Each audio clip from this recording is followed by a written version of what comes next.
네, 말씀 함께 보겠습니다. 룻기 2장 1절에서 7절입니다.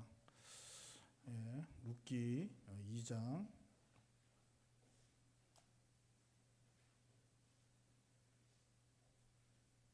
룻기 2장 1절에서 7절 말씀 교독하시겠습니다. 나오미의 남편 엘리멜렉의 친족으로 유력한 자가 있으니 그의 이름은 보아스더라.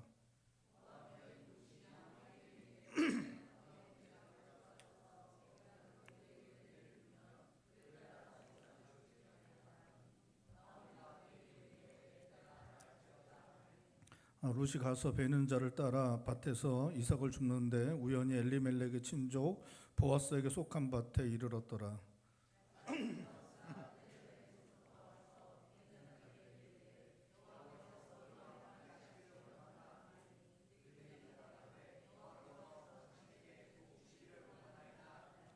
보아스가 베는 자들을 거느린 사환에게 이르되 이는 누구의 소녀냐 하니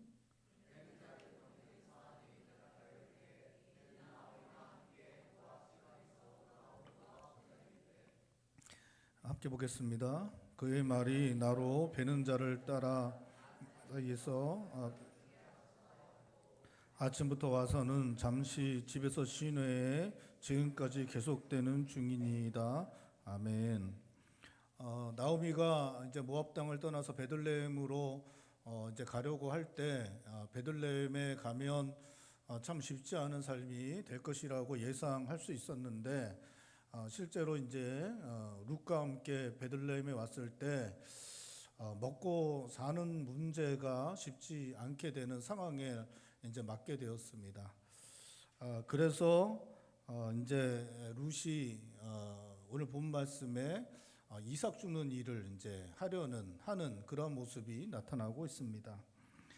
경제적 능력이 없는 사람들, 특별히 여자들이나 어린아이들이 베들레헴에서 먹고 살기 위해 할 수 있는 일이 있었는데 바로 다른 사람의 밭에 가서 이삭을 줍는 일이었습니다. 고아와 과부 또 가난한 사람들이 이삭을 주어서 끼니를 해결할 수 있는 것, 이것이 가나안 땅에서 이스라엘 백성들이 살아가는 곳에서 할 수 있는 일이었습니다. 아마도 룻은 시어머니 나오미로부터 나그네와 고아와 과부 또 가난한 사람들이 다른 사람의 밭에 가서 이삭을 주울 수 있도록 명령한 율법을 들어 알고 있었던 것 같습니다. 2절에 룻은 나오미에게 자신이 누군가의 밭으로 가서 그 밭의 주인에게 은혜를 입어 허락을 받으면 이삭을 주겠다라고 그렇게 말하고 있습니다. 이게 이제 이삭을 줍는 것은 가난한 사람들, 고아와 과부들에게 허락된 일이지만 그렇다고 해서 아무 밭에나 들어가서 막 주울 수 있는 그런 것은 아니었습니다. 그 밭에 주인에게 가서 허락을 받고 그 이삭을 줍는 일을 할 수 있었던 것입니다. 그래서 룻도 그렇게 하겠다라고 2절에 말하고 있는 것입니다. 나오미도 그 어디서도 룻과 자기 며느리와 자기가 먹고 살 수 있는 것을 구할 수 있지 않다는 것을 알았기 때문에 나오미도 룻이 그렇게 이삭을 줍는 일을 하겠다는 것을 허락해 주고 있습니다. 나오미가 유다 베들레헴에 돌아왔지만 가지고 있는 재산도 없었고 일할 남자도 없었습니다. 먹고 사는 것이 막막할 수밖에 없었습니다. 먹고 사는 것이 막막할 수밖에 없었던 나오미와 룻에게 먹고 사는 문제를 해결할 방법이 바로 이삭 줍는 일이었습니다. 이삭 줍는 일은 하나님께서 율법으로 이스라엘 백성들에게 명령하신 일입니다. 고아와 과부, 나그네, 가난한 사람들을 위하여 추수하는 곳에 이삭을 남겨두도록 하나님께서 이스라엘 백성들에게 명령하셨고 그 남겨진 이삭을 주어 먹고 살 수 있도록 하신 것입니다. 우리 신명기 24장 19절에서 22절 말씀 한번 찾아 읽어보도록 하겠습니다. 구약성경 신명기 24장 299쪽입니다. 구약성경 299쪽 신명기 24장 19절에서 22절 말씀 우리 한 절씩 교독하겠습니다. 제가 19절 먼저 읽겠습니다. 내가 밭에서 곡식을 벨 때에 그 한 뭇을 밭에 잊어버렸거든 다시 가져오지 말고 나그네와 고아와 과부를 위하여 남겨두라. 그리하면 내 하나님 여호와께서 내 손을 하는 모든 일에 복을 내리시리라.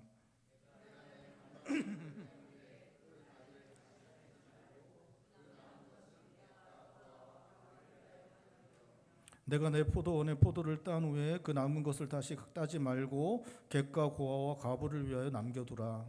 너는 애굽 땅에서 종되었던 것을 기억하라. 이러므로 내가 내게 이 일을 행하라 명령하였노라. 아멘.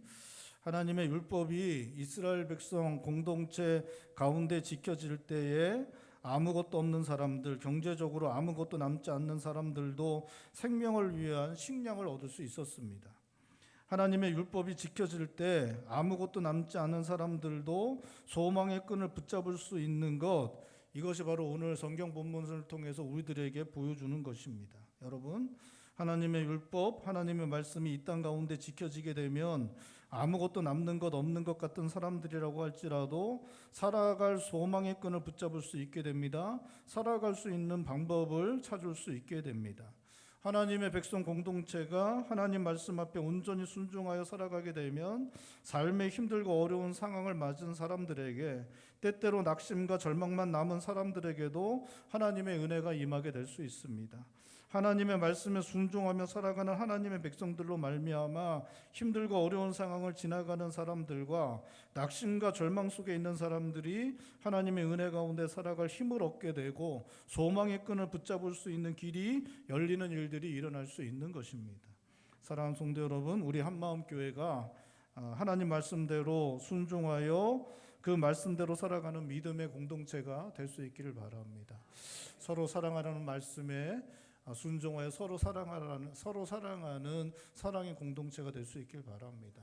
70번씩 7번이라도 용서해 주라는 주님의 말씀에 순종하는 용서의 공동체가 되기를 바랍니다. 그래서 인생의 고통과 아픔과 슬픔, 실패와 낙심과 절망 속에 있는 사람들이 우리 한마음교회 공동체를 통해 하나님의 은혜가 임하고 삶의 힘을 얻고 소망을 회복하는 역사가 일어나는 것 볼 수 있기를 주님의 이름으로 축원드립니다.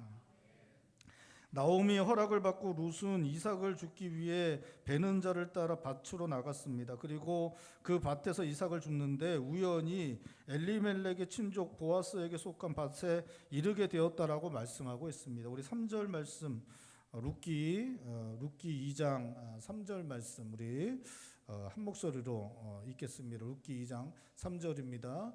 룻이 가서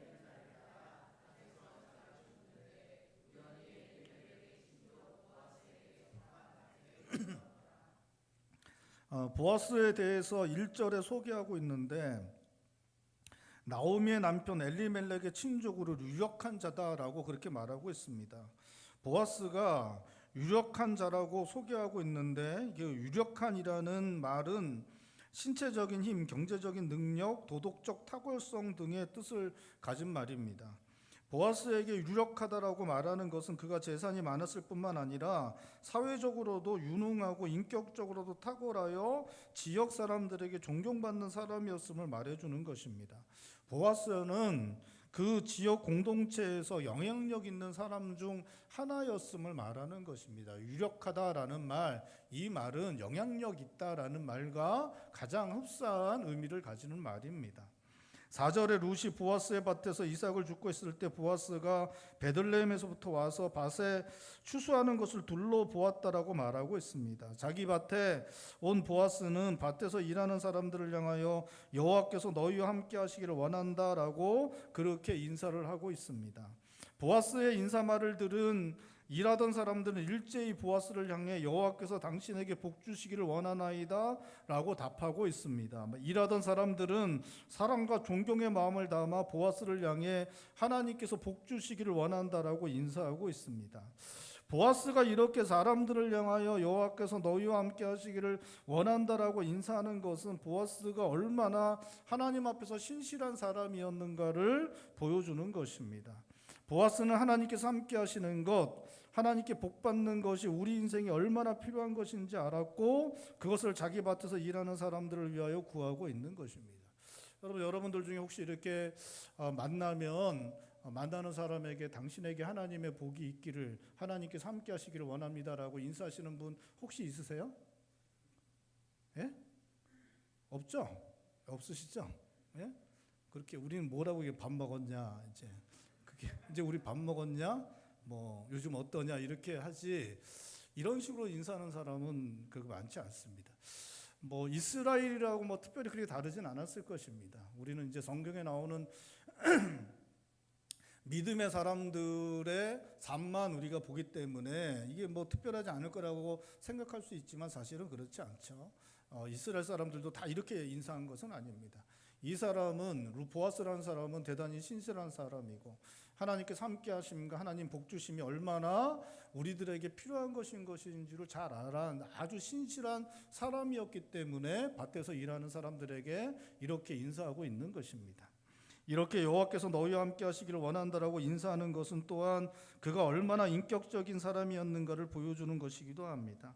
여호와께서 너희와 함께 하시기를 원한다라고 서로 축복해 주면서 인사하는 것은 대부분 친구간이나 동료들 사이에서 주고받는 인사말이었다고 합니다. 보아스는 친구나 동료들에게 하는 인사말로 자기 밭에서 일하는 사람들에게 인사하고 있는 것입니다. 자기 밭에서 일하는 사람들, 자기가 부리는 사람들을 존중해 주는 사람이었음을 보여주는 것입니다.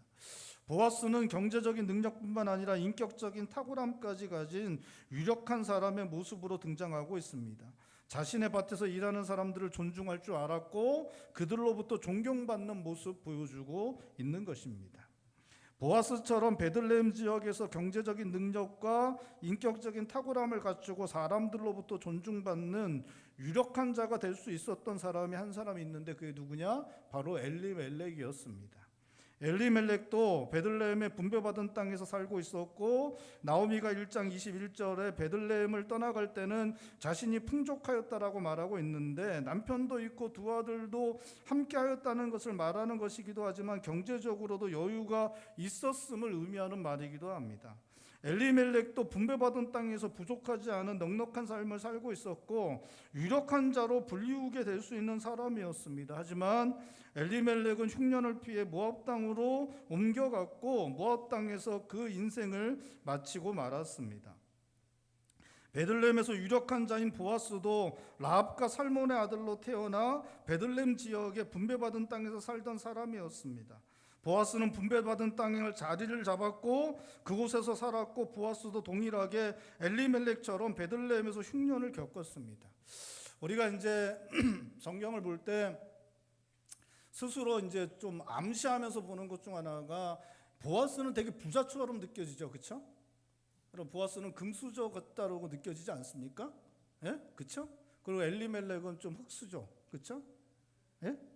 근데 사실은 엘리멜렉도 보아스도 둘 다 거짓골을 못 면한 그러한 사람들이었습니다. 이게 이제 엘리멜렉이 누구의 아들이에요? 라합의 아들이잖아요. 라합이 이제 그 여호수아가 정탐꾼을 보냈을 때 정탐꾼을 숨겨준 사람이 라합이니까, 이 라합의 아들이 엘리멜렉이니까 이 사람들이 분배받은 땅에서 산 게 불과 몇십 년 안 돼요. 길게 잡아도 뭐 한 6, 70년 될래나. 이게 이 보아스의 나이가 거의 분배받은 땅에 산 그런 시기입니다. 여러분, 한 6, 70년 지날 동안에 부의 재분배가 이루어진다는 것은 쉽지 않죠, 그렇죠? 예? 이제 다윗 왕을 지나서 솔로몬을 지나고 남유다 북이스라엘로 나누어져서 그렇게 몇백 년이 지난 다음에는 그 다음에 귀족도 생기고 대부호도 생기고 뭐 우리나라 사람 재벌도 생길 수 있습니다. 그래서 금수저, 뭐 은수저, 흙수저 이런 사람들이 생길 수 있습니다. 근데 이 당시만 해도 보아스도 거짓골을 못 면했고 사실은 이 엘리멜렉도 거짓골을 못 면했습니다. 사실은 다 평등했어요. 다 분배받은 땅에 살고 있는 모든 사람들이 다 평등했습니다. 거짓골을 못 면한 그러한 사람들로 다 거의 평등했습니다. 그리고 지금 6, 70년이 지난 거예요. 6, 70년이 지난 것입니다. 흉년이 다가왔을 때 보아스가 금수저에서 자랐기 때문에 재산이 넉넉해서 흉년이 다가온 걸 이겨낸 게 아닙니다. 엘리멜렉이 없었으면 보아스도 없었어요. 보아스가 재산을 어느 정도 마련했으면 엘리멜렉도 재산을 어느 정도 마련했습니다. 똑같은 상황이, 분배받은 땅에서 똑같이 살아왔던 상황이었던 것입니다.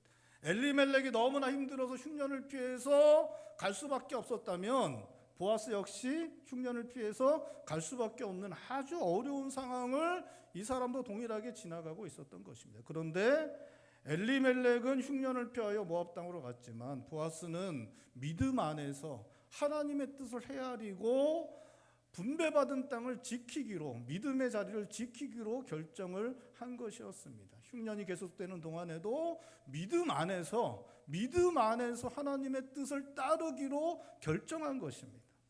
결국 하나님께서 그 선하신 뜻을 따라 백성들을 돌아보셨고 은혜를 허락하셨습니다. 흉년은 물러갔고 보아스는 하나님의 은혜 가운데 유력한 자가 되었습니다. 보아스와 같은 사람이 되려면 믿음 안에서 살아가야 합니다.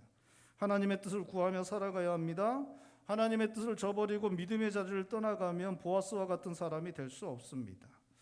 여러분, 보아스와 같은 사람이 되려면 그 삶이 하나님의 은혜 가운데 다루어져야 합니다. 여러분, 청년들에게 이렇게 성경에 나온 사람들 중에 누구처럼 되고 싶어? 그러면 많은 남자 청년들이 누구처럼 되고 싶다 그러냐면 누구요? 보아스처럼 되고 싶다는 사람 많습니다. 여러분, 정신 차리라고. 쉽지 않을 거라고. 여러분, 보아스와 같은 사람이 되려면 믿음 안에서 살아가야 합니다. 하나님의 뜻을 구하며 살아가야 합니다. 보아스 같은 사람이 되려면 그 삶이 하나님의 은혜 가운데 다루어져야 합니다.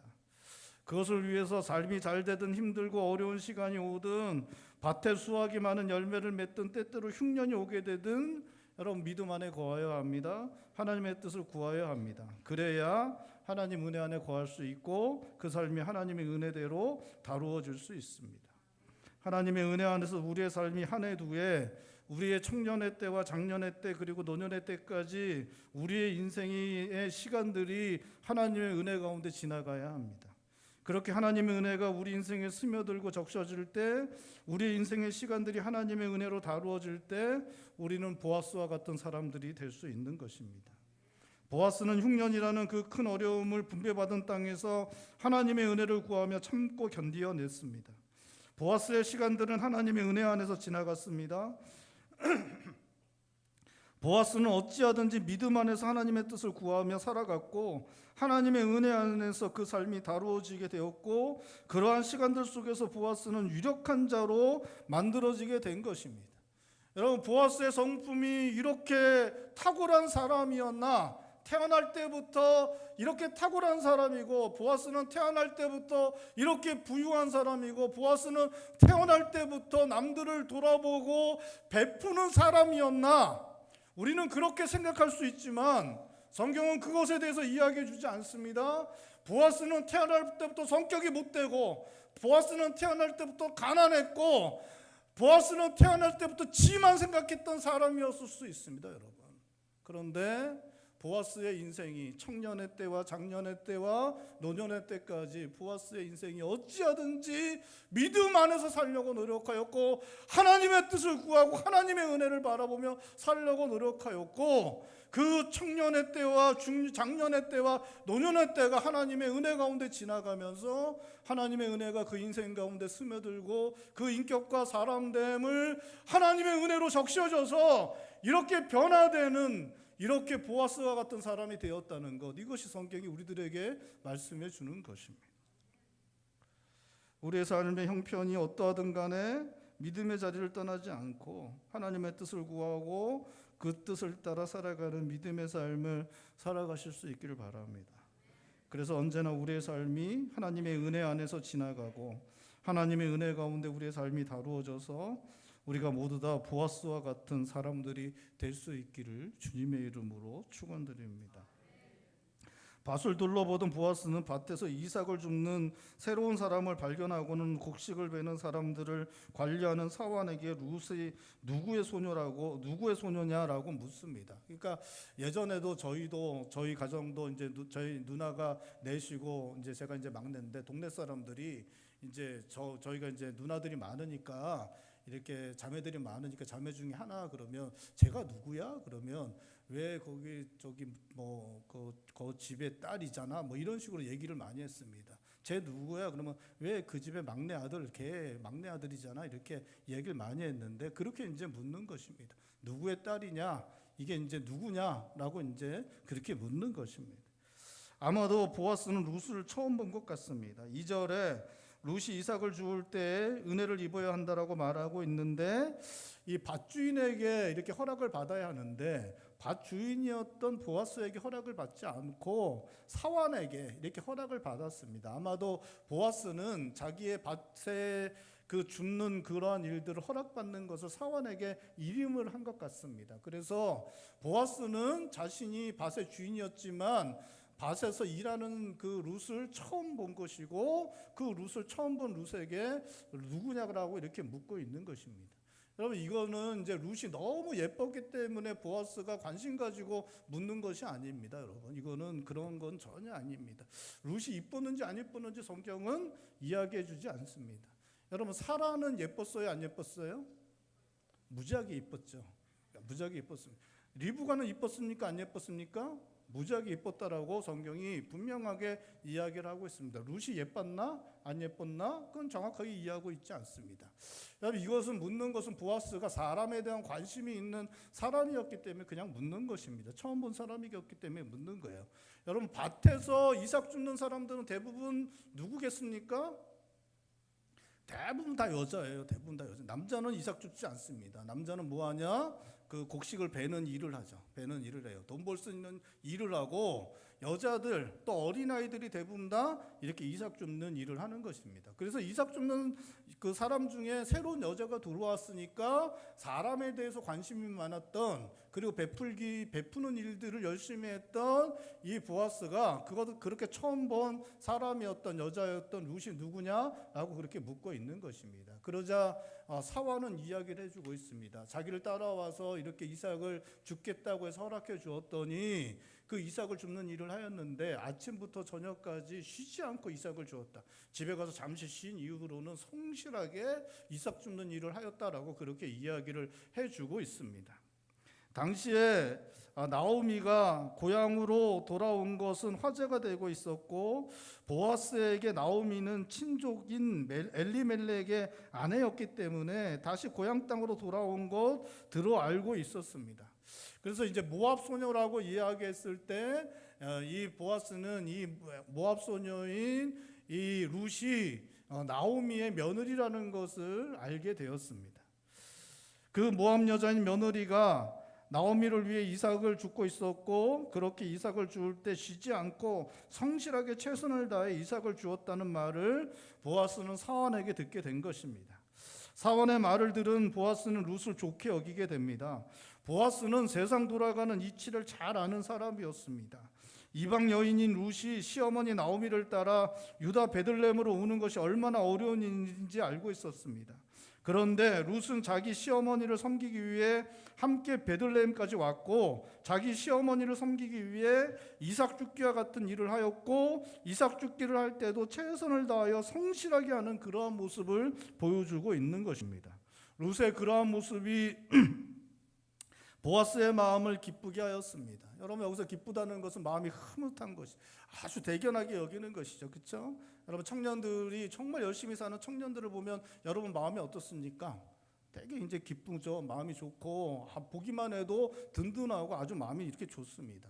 이것도 역시 뭐 룻에게 뭐 이상한 이성적인 감정을 그런 거 전혀 없습니다. 여러분 보아스가 룻과 결혼할 때에 사랑하지 않았습니다. 사랑하지 않았어요. 사랑이란 감정은 없었습니다. 은혜를 베푸는 감정이지. 그리고 자신이 하나님 앞에 해야 될 일들을 충성스럽게 감당한 것이지 이렇게 뭐 사랑하고 뭐 제가 사랑을 폄하하는 것은 아닙니다. 사랑은 너무 중요하고 좋은 것이죠. 근데 이 성경의 룻과 보아스의 관계가 그렇다는 것입니다. 룻과 보아스의 관계가 보아스는 룻에게 이성적으로 다가가고 이성적인 욕심으로 이러한 일들을 하지 않은 것입니다.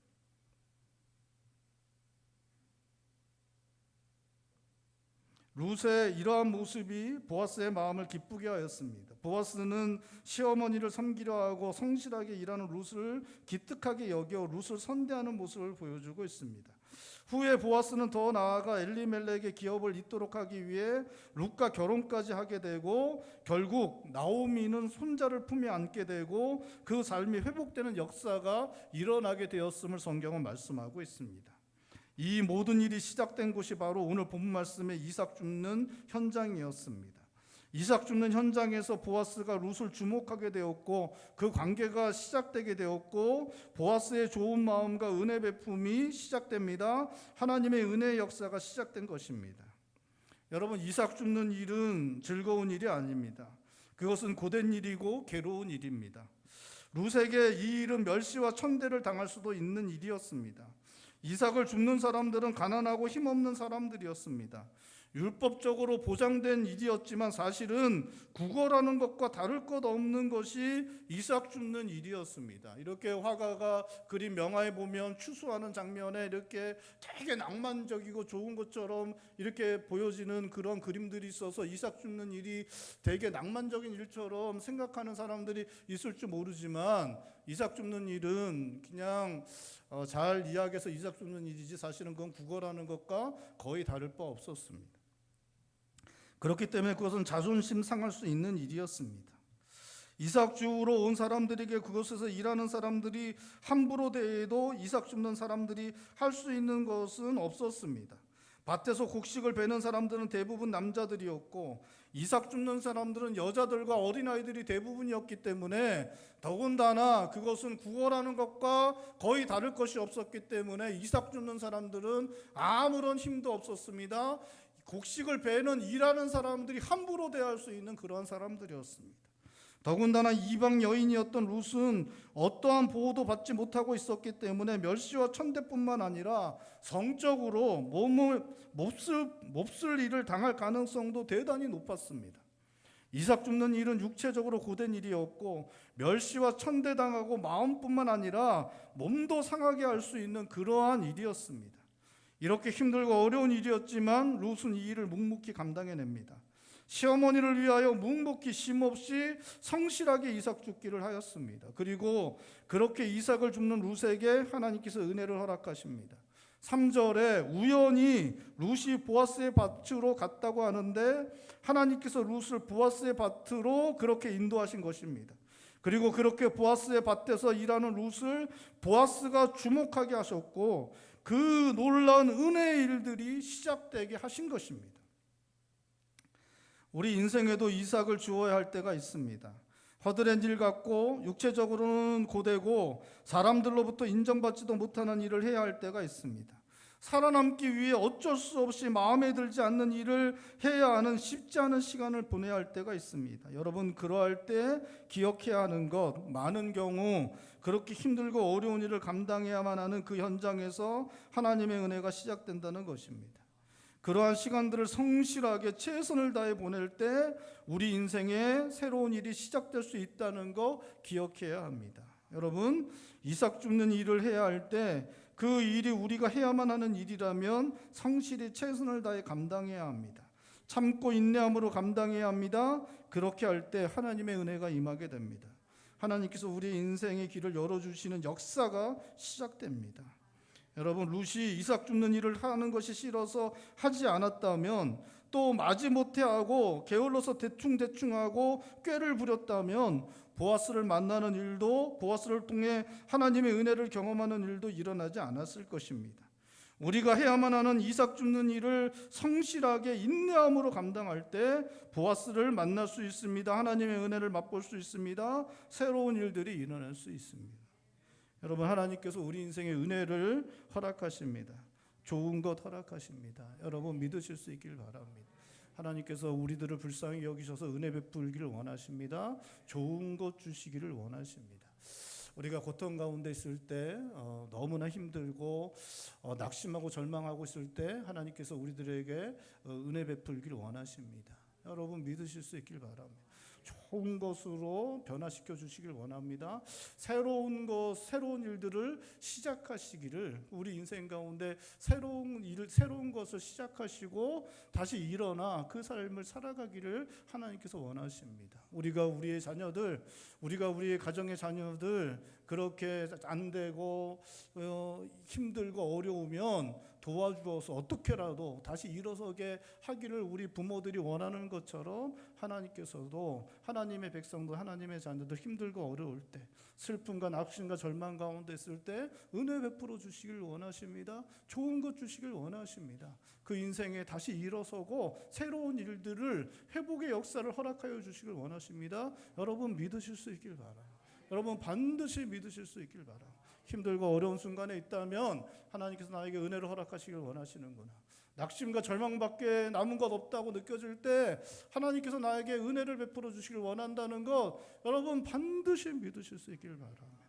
여러분 그렇게 하나님께서 그 은혜를 허락하실 때, 좋은 것을 허락하실 때, 여러분 우리가 우리의 삶 가운데 주어진 것들, 이삭을 줍는 일들 같은 것들을 행할 때 최선을 다해서 하나님의 은혜를 사모하며 바라보며 최선을 다해서 그 일들을 행하면 하나님께서 그 가운데 은혜를 허락하십니다. 새로운 일들을 허락하여 주시는 것입니다. 여러분 우리가 어리석음 때문에, 또 나태함 때문에, 자존심 때문에 이삭 줍는 일을 하지 않으면, 또 이삭 줍는 일을 하지 않거나 나태하고 게으르게 대충 그 일들을 하게 되면, 여러분 어쩌면 하나님께서 우리에게 허락하실 은혜의 기회를 날려버리는 것일 수 있습니다. 여러분 우리가 이삭 줍는 일을 우리가 마음을 다해 하나님의 은혜를 사모하며 그 일들을 감당하면 그것이 하나님의 은혜가 임하는 도구로 사용되어지게 될 것입니다. 하지만 우리가 자존심 때문에, 나태함 때문에, 어리석음 때문에 우리가 그 일들을 하지 않거나 대충 그냥 꾀를 부리며 보내버린다면 그 하나님의 은혜의 도구, 하나님의 은혜의 기회를 날려버리는 일이 될 수 있는 것입니다. 사랑하는 성도 여러분, 이삭 줍는 시간을 보내고 있는 성도님들 있다면 낙담하거나 절망하지 마시고 하나님의 은혜를 바라보며 열심히 성실히 인내함으로 그 일을 감당하실 수 있길 바랍니다. 하나님께서 은혜를 허락하실 것입니다. 이삭을 줍는 현장에서 하나님의 역사하심을 경험하게 되실 것이고 하나님께서 허락하시는 소망을 품는 놀라운 일들이 일어나게 될 것입니다. 특별히 우리 지금 함께하는 성도님들 중에 아직 청년의 때를, 아직 젊은 시간을 보내는 분들, 그런 가정들, 청년들이 있다면 참 그 젊기 때문에 가질 수밖에 없는 두려움들이 있을 수 있습니다. 저도 청년 때에 내가 잘 살아낼 수 있을까? 저는 진짜 그랬어요. 저는 뭐 한 20대 초중반에 정말 나는 결혼할 수 있을까? 부터 시작해갖고 나는 제대로 목회할 수 있을까? 부터 시작해서 진짜 걱정이 늘어졌죠. 그렇게 이제 그런 시간들을 청년 때 이렇게 많이 보냈습니다. 그러면서 이렇게 시간들이 지나왔는데 우리 청년들, 또 젊은 부부들, 가정들 충분히 그러한 시간 그렇게 생각할 수 있을 겁니다. 그렇게 두려워할 수 있을 텐데 여러분 근데 하나님께서, 저는 이제까지 이렇게 많이 보아왔지만 하나님께서 은혜 안에 하나님의 은혜를 사모하며 믿음의 자리를 떠나지 않고 그렇게 믿음으로 자신의 주어진 삶을 최선을 다해 살아가는 사람들, 잘 못 되는 걸 한 번도 본 적이 없습니다. 잘 안 되는 것을 한 번도 본 적이 없습니다. 다 잘 되고 마침내 하나님의 은혜 가운데 견고하게 세워지는 역사들을 이제까지 계속해서 보았습니다. 물론 중간에 거침도 있고 어려움도 있습니다. 한 번도 실패하지 않는다는 이야기는 아닙니다. 좀 넘어질 때도 있고 정말 큰 충격받을 정도로 힘든 일을 당할 때도 있습니다. 하지만 그럼에도 불구하고 그 안에서 하나님의 은혜를 구하고 믿음 안에서 최선을 다하는, 이 룻처럼 최선을 다하는 그런 청년들, 젊은이들 다 하나님의 은혜 가운데 견고히 서고 보아스와 같이 유력한 자들이 되는 것 이제까지 수도 없이 보았습니다. 사랑하는 성도 여러분, 사랑하는 청년 여러분, 사랑하는 젊은 부부 여러분, 하나님을 믿으십시오. 하나님의 은혜를 믿으십시오. 하나님께서 우리들에게 은혜 허락하신다는 것, 좋은 것 주시기를 원하신다는 것 믿으실 수 있기를 바랍니다. 그 믿음으로 믿음의 자리를 지켜내고 하나님의 뜻을 구하고 어찌하든지 간에 주어진 삶을 최선을 다해 살아감으로 말미암아 룻처럼 보아스처럼 하나님의 은혜가 임하는 복된 삶을 살아가는 우리 성도님들 되시기를 주님의 이름으로 축원드립니다. 기도하시겠습니다. 우리 전에 기도할 때 하나님, 우리도 다 연약한 사람들입니다. 어렵고 힘든 시기들을 우리가 지나가고 있습니다. 하나님의 은혜 가운데 지나가길 원합니다. 믿음의 자리를 지켜내고 믿음으로 살아가길 원합니다. 우리를 붙잡아 주셔서 믿음으로 살아가게 하여 주시옵시고 하나님의 은혜가 임하는 그런 삶을 살아가서 우리가 다 룻처럼 보아스처럼 하나님의 은혜를 경험하고 유력한 자들로 세워지는 역사가 우리 가운데 일어나게 하여 주시옵소서. 우리 한 목소리로 함께 기도하겠습니다. 기도합니다.